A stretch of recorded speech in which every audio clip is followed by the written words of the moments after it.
2 years. For 2 long years, America waited. Since Election Day on November 8th, 2016, most Americans, most voters have been waiting for the chance to do something about what happened to this country. On Election Day and Election Night 2016, when the candidate who came in second in the vote was awarded the presidency through the outdated and anti-democratic institution of the Electoral College. American voters did not want Donald Trump to be president, but the Electoral College formula gave it to him. And so for 2 long years, most Americans have disapproved of the Trump presidency every day of that presidency, every single day for 2 years. And yesterday, American voters rose up in resistance to the Trump presidency and handcuffed Donald Trump.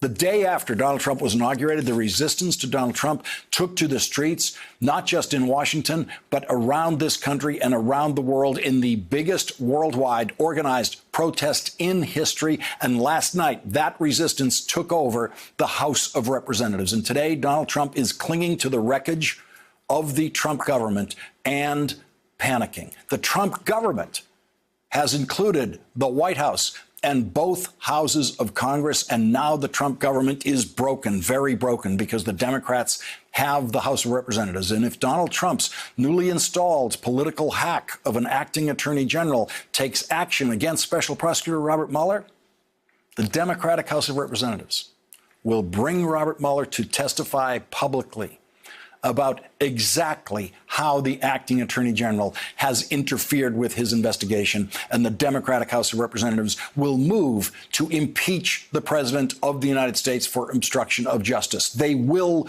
do it. They will have to do it. They will have no choice. The new members of the House of Representatives will demand it, and they will get it. Impeachment is real now. And so the president's panicked firing of his attorney general today has moved Donald Trump one step closer to impeachment. And the new Trump acting attorney general, Matthew Whitaker, will also be investigated by the Democratic House of Representatives for obstruction of justice if he interferes with the Mueller investigation in any way. And so Matthew Whitaker has to ask himself tonight if he wants to be the subject of a criminal investigation run by a Democratic Justice Department 2 years from now, because all of the indicators in last night's election indicate that the Democrats will win back the Senate 2 years from now and will win back the White House 2 years from now.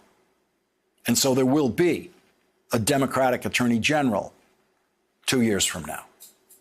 Republicans held on to the Senate last night because 26 Democratic incumbent senators, most of the Democrats in the Senate, were running for re-election, while only 9 Republican seats were up for re-election.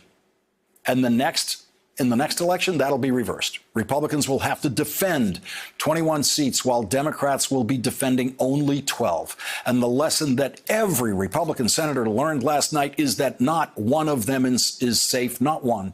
One of the big stars of this last campaign showed Republican senators that every one of them has something to worry about, something to fear.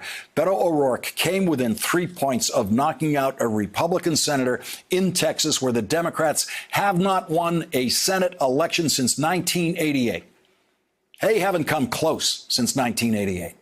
Republicans are not supposed to have to spend money or energy winning Senate seats in Texas, and now they do.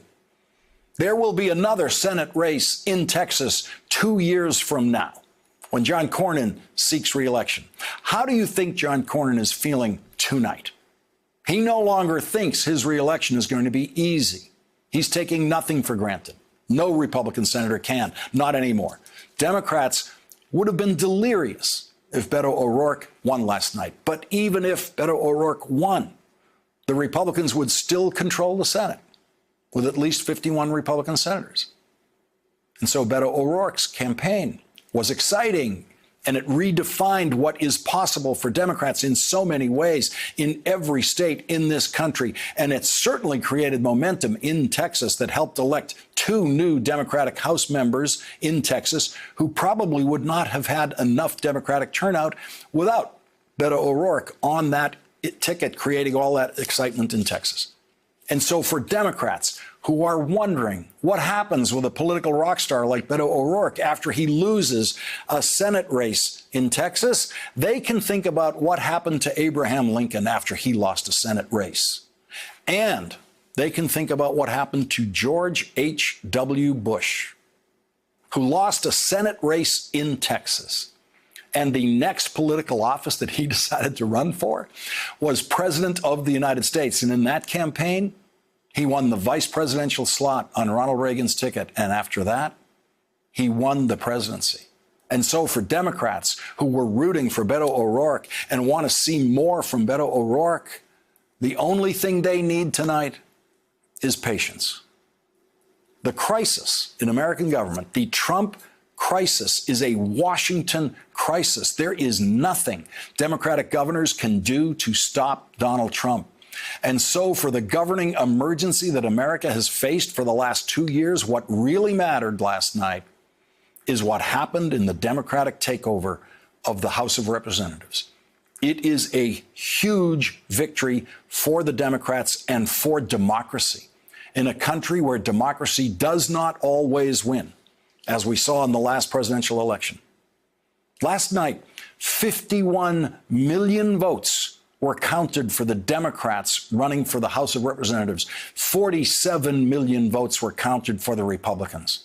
4 million more votes were counted for the Democrats, and this time, the party that got the most votes won. This time, democracy won, and democracy had to fight against gerrymandered congressional districts rigged by Republicans to defy democracy. Democracy had to fight against voter suppression in a country where Republican-controlled states tried to make voting as difficult as possible because they know democracy is their enemy. Democracy won. We couldn't say that 2 years ago, and that's why America had a sickening feeling on election night 2 years ago. Most voters had a sickening feeling because in a country that prides itself on its democracy, we watched democracy defeated in an American election 2 years ago. The resistance won last night, and Donald Trump feels that resistance today. He felt it in the White House press conference, where he actually sent a White House staffer to try to wrestle a microphone away from a reporter, something we have never seen before in the history of White House press conferences. This was a press conference out of control. The president held a press conference today in which he tried to appear as if he was ready to work with the Democratic House of Representatives, as if he is not terrified of a Democratic House of Representatives, including a Democratic House of Representatives' legal authority to obtain his tax returns and make them public. But because Donald Trump is the most incoherent speaker in the history of American politics, he rambled as he lied. He angrily attacked reporters. He displayed his delusions for the world to see, and he said things that even his most fervent supporters do not believe, like, I am a great moral leader. And as usual, in his desperation to appear in control of the new situation in Washington, Donald Trump made absolutely no sense.